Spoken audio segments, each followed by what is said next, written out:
बिस्मिल्लाहिर्रहमानिर्रहीम। अस्सलाम वालेकुम। आज मैं आपको पफ पेस्ट्री का डो बनाना सिखाऊंगी, जिसकी बहुत सारी मुझे रिक्वेस्ट आई थी और मेरे वो बहन भाई जिन्हें आसानी से पफ पेस्ट्री का मार्जिन नहीं मिलता, तो मैं बनाऊंगी इसे अनसाल्टेड मक्खन से। और यकीन जानिए इसका रिजल्ट आपको बहुत शानदार मिलेगा। यानी अगर आपके पास जूनी पफ या पफ पेस्ट्री का मार्जिन नहीं है तो आप किस तरह से बटर से पफ पेस्ट्री बनाएंगे वो मैं आपको सिखाऊंगी। तो इसको बनाने के लिए हमें चाहिए होगा मैदा आधा किलो या 4 कप, पिघला हुआ मक्खन हाफ कप। और आप मक्खन की जगह तेल का भी इस्तेमाल कर सकते हैं, लेकिन मक्खन से अंदर तक एक सौंधापन सा आएगा। और 1 अदद अंडा, ये ऑप्शनल है लेकिन मैं यूज करूंगी। और 1 टीस्पून नमक चाहिए होगा और 1 टीस्पून चीनी चाहिए होगी। और 250 ग्राम अनसाल्टेड मक्खन, क्योंकि अगर आप साल्टेड मक्खन का इस्तेमाल करेंगे तो वो आपकी पफ पेस्ट्री के डो की लेयर्स को उठने नहीं देगा। और इस मक्खन को आप 2 बटर पेपर ले लीजिएगा और इसमें बटर को रखकर बेल लीजिएगा और फिर 1 घंटे के लिए फ्रीजर में रखकर ठंडा कर लीजिएगा। और इसमें सबसे खास बात यह है कि इसका डो तैयार करने के लिए आपने बिल्कुल ठंडा और चिल्ड वाटर लेना है, यानी बिल्कुल ठंडे यख पानी से आपने इसका डो गूंदना होगा।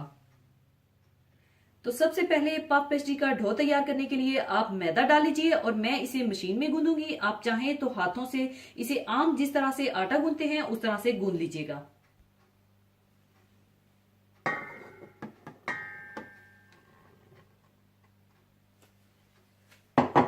पिघला हुआ मक्खन,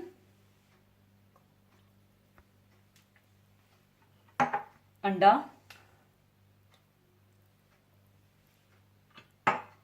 नमक, चीनी और ठंडा पानी डालकर इसका अच्छा सा डो तैयार कर लें।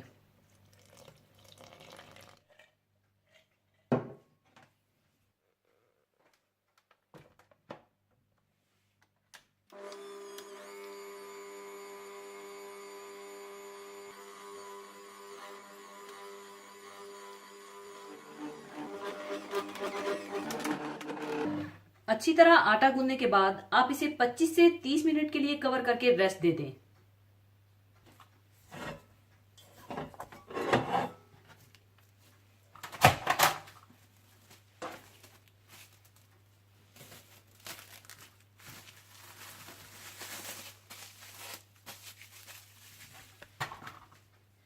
तीस मिनट रेस्ट देने के बाद आप अपनी वर्किंग सरफेस पर मैदा छिड़ककर इसे रेक्टेंगुलर शेप में रोल कर लें।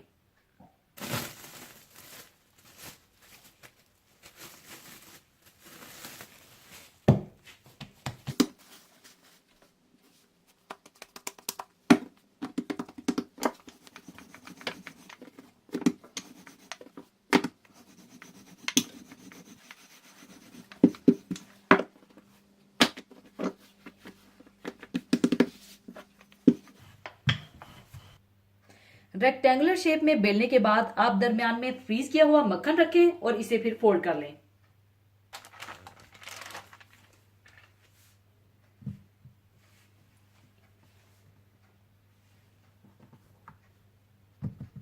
और इसे इस तरह से आप फोल्ड कर लें।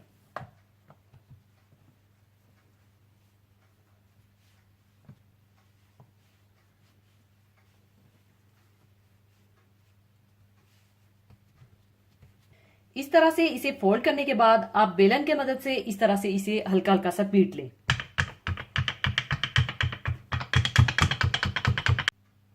बेलन से हल्का हल्का पीटने के बाद आप इसे कवर करके 10 से 15 मिनट के लिए फ्रिज में रख दें।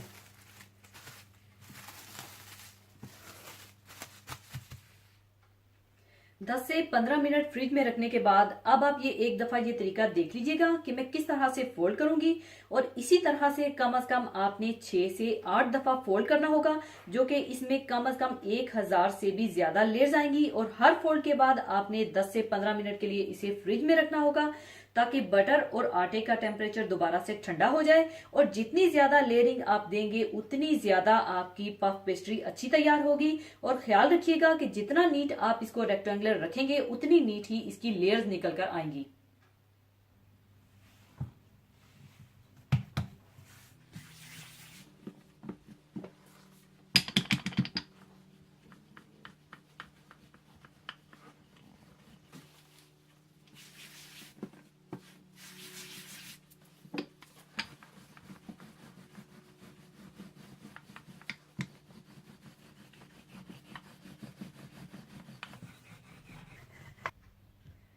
इसके बाद आप इसे इस तरह से फोल्ड कर लें।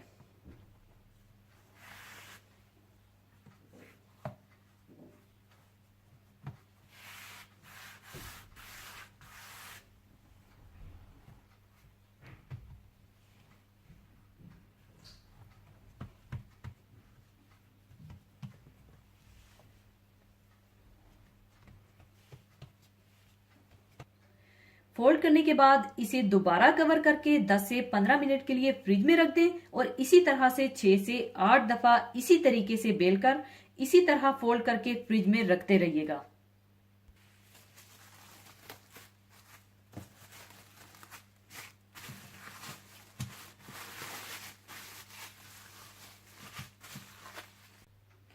आठ दफा इसी तरह से फोल्ड करके हर दफा मैंने इसे 10 से 15 मिनट के लिए कवर करके फ्रिज में रखा और अब ये पफ पेस्ट्री तैयार हो चुकी है। और अब मैं इसे आपको काट कर दिखाती हूँ कि इसमें बड़ी खूबसूरत सी लेयर्स आई हैं।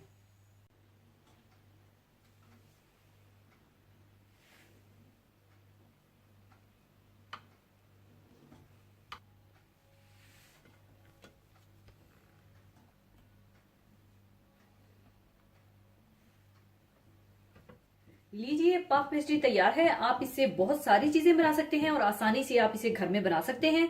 और इसे आप बनाकर इसके छोटे छोटे पैकेट्स बनाकर फ्रीजर में भी रख सकते हैं, क्योंकि इसकी फ्रीजर लाइफ काफी लंबी होती है। और इसे आप कम से कम 3 महीने के लिए फ्रीज भी कर सकते हैं। और इससे आप चाहे patties, cream roll, Apple strudel या बिस्किट या जो चाहे आप बना सकते हैं। तो जरूर बनाइएगा। और जाने से पहले एक हदीसे पाक शेयर करना चाहूंगी। हदीसे पाक इस तरह से है। हजरत सोबान रजी अल्लाह ताला अन्हो फरमाते हैं कि एक मर्तबा रसूलुल्लाह सल्लल्लाहु अलैहि वसल्लम ने इरशाद फरमाया कि एक ऐसा जमाना आने वाला है कि कुफ्र बातल की जमातें तुम्हें खत्म करने के लिए आपस में एक दूसरे को इस तरह बुलाकर जमा कर लेंगी जैसे खाने वाले एक दूसरे को बुलाकर प्याला के आसपास जमा हो जाते हैं। ये सुनकर एक सहाबा रजी अल्लाह ताला अन्हो ने सवाल किया कि क्या हम इस रोज कम होंगे? तो आप सल्लल्लाहु अलैहि वसल्लम ने फरमाया, नहीं, बल्कि तुम उस रोज तादाद में बहुत होगे, लेकिन घास के उन तिनकों की तरह होगे जिन्हें पानी का सैलाब बहाकर ले जाता है। फिर इरशाद फरमाया कि और अल्लाह जरूर जरूर तुम्हारे दुश्मनों के दिल से तुम्हारा रोब निकाल देगा और बिल जरूर यकीनन वो तुम्हारे दिलों में काहली और सुस्ती डाल देगा। एक सहाबा रजी अल्लाह ताला अन्हों ने अर्ज किया कि सुस्ती का क्या सबब होगा? इस पर आप सल्लल्लाहु अलैहि वसल्लम ने इरशाद फरमाया कि दुनिया यानी मालो दौलत से मोहब्बत करने लगोगे और मौत को मकरूह समझने लगोगे। इस्लाम हमें एक मुकम्मल ज़ाब्ता हयात अता करता है। इसके बताए हुए उसूल और इसकी मुतय्यन की हुई इखलाकी इकदार हमारी जिंदगी के लिए मशअले राह हैं। जब भी हमने इन असूलों से इनहराफ किया है और जब भी हमने इन इकदार से दामन बचाया है, बदहाली और बेबसी ने हमारे गिर्द घेरा डाला है और जवाल हमारा मुकद्दर बन गया है। दौरे हाजिर में आलमे इस्लाम में इंतशार और इखलाकी बेराह रवी की जो फजा फैली हुई है, वो इस बात का तकाजा करती है कि हम नहायत शिद्दत के साथ अपने रोजमर्रा के अमाल का एहतसाब करें और अपनी कोताहियों और गफलतों का मदावा करें। इस वक्त पूरी दुनिया में मुसलमानों की आबादी एक बड़ी तादाद में है। इतनी बड़ी तादाद मुसलमानों की पहले कभी नहीं हुई, लेकिन आज इस्लाम दुश्मन कुव्वतें मुसलमानों पर गालिब आई हुई हैं और बज़ाहिर लगता है कि इस हदीस के पूरा होने का वक्त आया हुआ है। मुसलमान आज अपनी आंखों से इस हालत जार को देख रहे हैं कि कोई कौम इन्हें ना इज्जत की निगाह से देखती है, ना दुनिया में इनका रहना गवारा करती है। एक वो भी जमाना था कि दूसरी कौमें अपने ऊपर मुसलमानों को हुक्मरान देखना चाहती थी। मुसलमानों को आज जिल्लत और ख्वारी का मुंह क्यों देखना पड़ रहा है? इतनी बड़ी तादाद के बावजूद भी क्यों गैरों से डर रहे हैं? इसका जवाब भी खुद बरहक सल्लल्लाहु अलैहि वसल्लम ने इस हदीस में ही फरमा दिया कि दुनिया की मोहब्बत और मौत के खौफ के बायस ये हाल हो रहा है। जब मुसलमान दुनिया को महबूब ना समझते थे और जन्नत के मुकाबले में जो मौत के बगैर नहीं मिल सकती, दुनिया की जिंदगी इनकी नजरों में कुछ भी हकीकत नहीं रखती थी। इसलिए वो मौत से नहीं डरते थे। अगरचे तादाद में वो कम थे, लेकिन दूसरी कौमों पर हुक्मरान रहे और अल्लाह की राह में जहाद करके गैरों के दिलों पर हुकूमत करने लगे। आज जो हमारा हाल है हम इसे खुद बदल सकते हैं, बशर्तिया के पिछले मुसलमानों की तरह दुनिया को जलील और मौत को अजीज अज जान समझने लगे, वरना जिल्लत और बढ़ती ही रहेगी। आज हमें इनफरादी और इज्तमाई तौर पर अपनी इस्लाह की और इत्तेहाद की जो जरूरत है वो गालिबन पहले कभी नहीं रही, और इसका हल भी अल्लाह ताला ने कुरान पाक में बतला दिया है। और अल्लाह ताला की रस्सी को मजबूती से पकड़ लो और तफरके में ना पड़ो। अल्लाह ताला हम सब मुसलमानों को एक जसद हाकी की मानित बना दे, ताकि हम सब मिलकर कुफ्र व बातिल कुव्वतों का मुकाबला कर सकें जो कि मुसलमानों को सफ़े हस्ती से मिटाने के दर पर है। इसी के साथ मैं आपसे इजाजत चाहूंगी। अपना बहुत ख्याल रखिएगा, दुआ में याद रखिएगा। अल्लाह हाफिज।